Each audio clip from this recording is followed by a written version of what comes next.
What's up, everybody? So today we are going to be tearing into this 4L65 from Big D. I'm going to kind of take you guys step by step, the best I know how. I'm also still learning how to do this, but hopefully this will help some of you guys out if you guys are trying to work on your own transmission. One thing that I do really recommend when you guys start working on a transmission by yourself, make sure you guys have a clean workspace to do stuff. That way you don't lose small parts or anything like that. And then have a small parts box, okay? I'm just gonna be using this little box.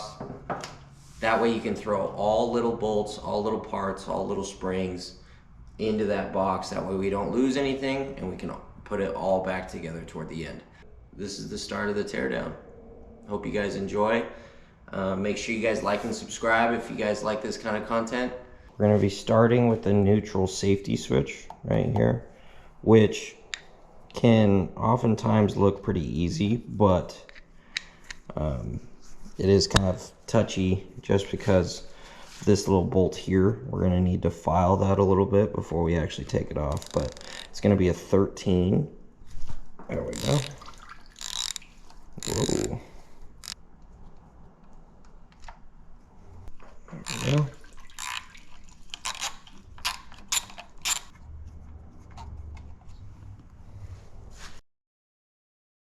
A little bit.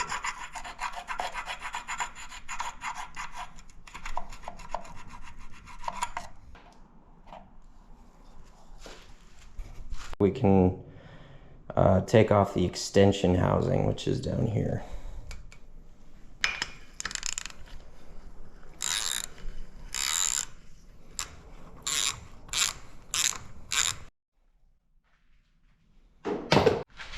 Now remove the extension housing. We can start working into the pan. So we're going to be using a 13 to remove these pan bolts.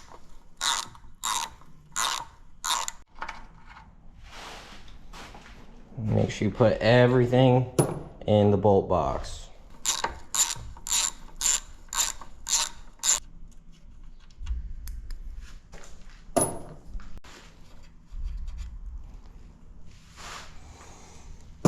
Okay, now we're going to remove the pan.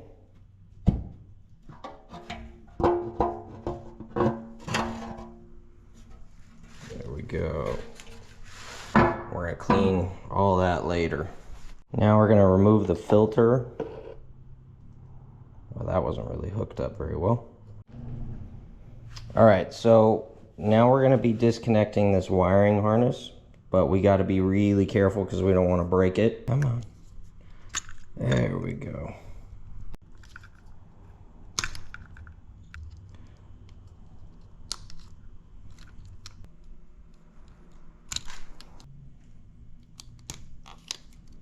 Now there's going to be a little clip in here, and a little clip in here that we have to pop out. Now make sure you don't lose these.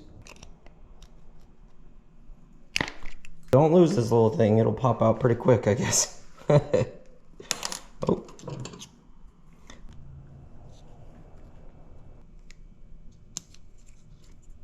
There we go. So I would advise that you guys take these clips and then put it back on the solenoids. That way you guys know where it goes and what it's for. Thing out. There we go. Then we're going to put it back on. That way we don't lose it. So we're going to use a 10mm and we're going to take it off real quick. Careful. There we go.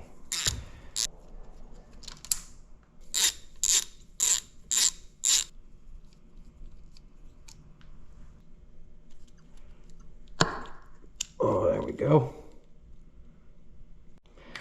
Now we're just going to kind of flop this thing over.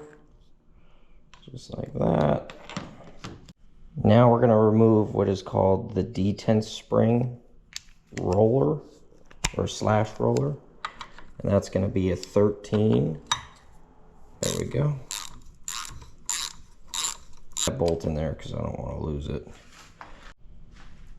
Now the valve body is kind of interesting. I would say it's one of the most complicated pieces of a transmission. Now, when you guys start taking this off, there's a lot of different size bolts.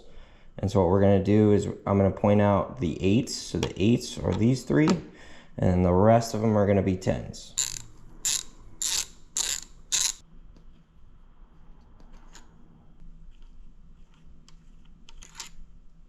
Now what's crazy about the 10s on the valve body is there's 3 different lengths, which is pretty nuts. So you guys just kind of have to watch out for that when you start putting it back together.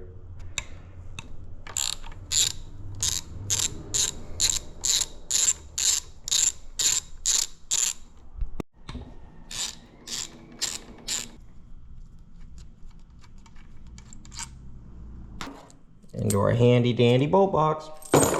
Now we're ready to lift it. So when we lift it, just let this little piece fall away.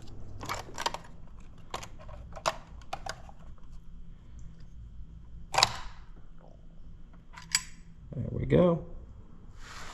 And we're good. Okay, now I don't know if you guys can see it very well, but there's these little check balls that we're gonna have to pick up. Now these check balls are used for like pressure with the oil and having a shift and blah, blah, blah. So we have to make sure not to lose these, but they're really small. So just be really careful about this part.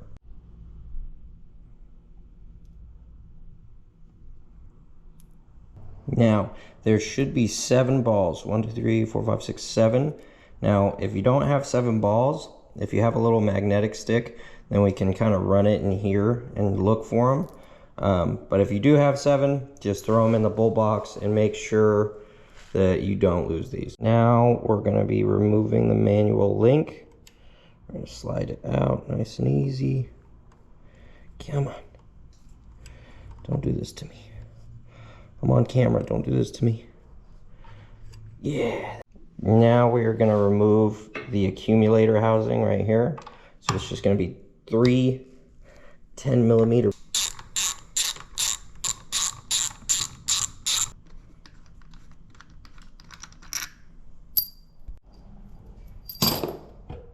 Now we don't want to tear the gasket when we take this off, so I'm going to push down on the gasket to make sure, and then I'm going to lift just to make sure it doesn't tear. Now we're going to remove what's called the stiffener plate right here with an 8mm.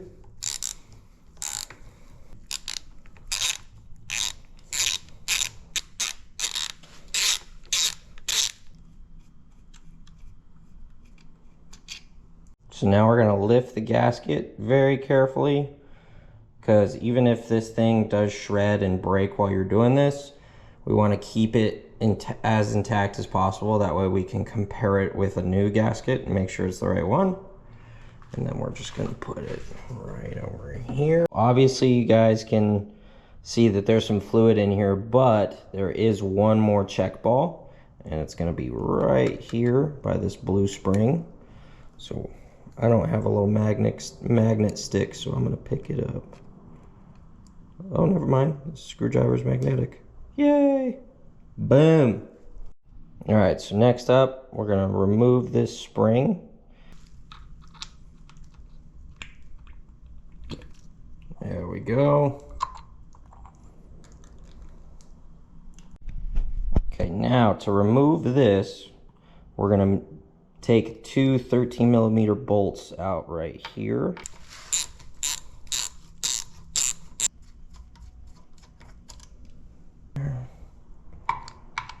Tough.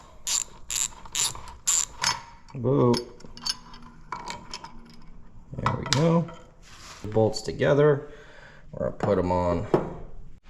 Now to remove the selector shaft, we're going to use a 15mm wrench, and we're just going to loosen this nut.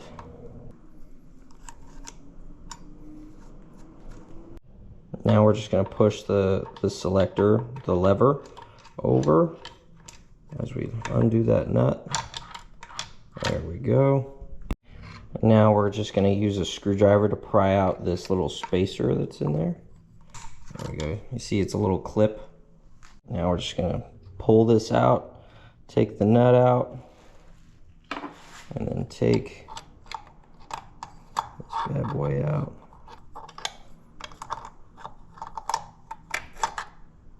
There we go.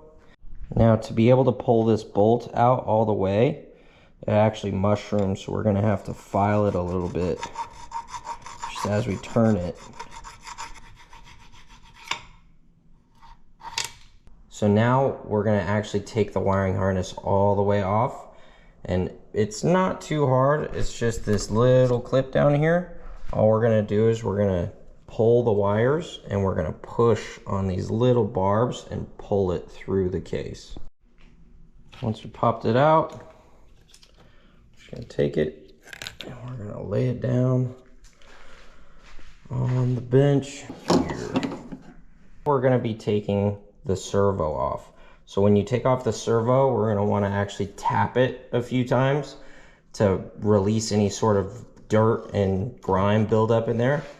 So we're just gonna tap it a few times. I'm gonna take this little screwdriver, and there's gonna be a clamp on this little divot here. Ow, that hurt.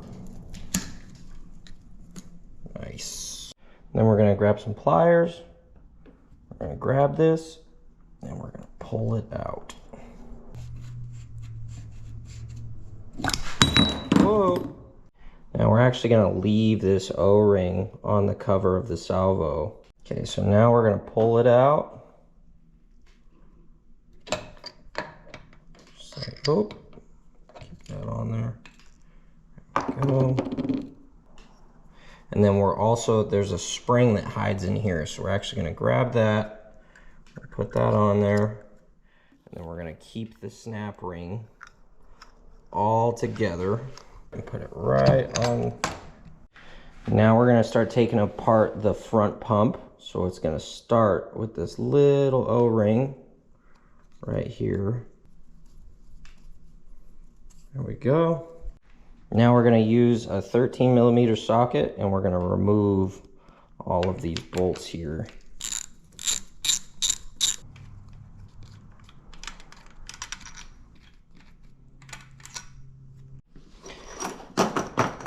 Bolt box. We can't really just pull the pump out here, so what we're going to do is we're going to pry underneath it with kind of a more beefy screwdriver. So now we're removing the band before we take the drums out. And pull the drums out. Hey, hey. There we go. Nice.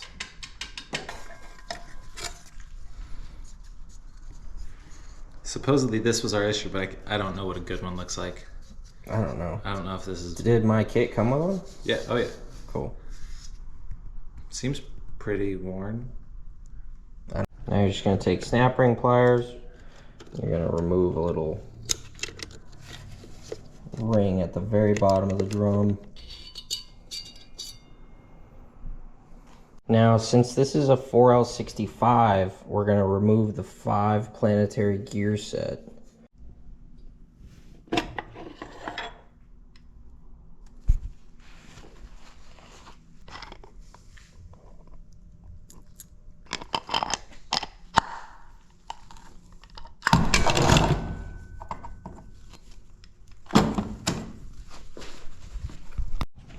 So now we're going to remove the sun shield. So the sun shield is usually the part that actually kind of melts and breaks. It's one of the bigger issues with these transmissions. So, oh, it didn't break. Interesting. Come here. Crap.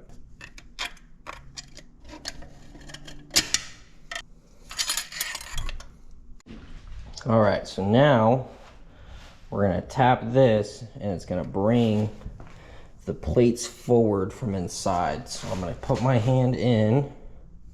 I'm gonna tap this.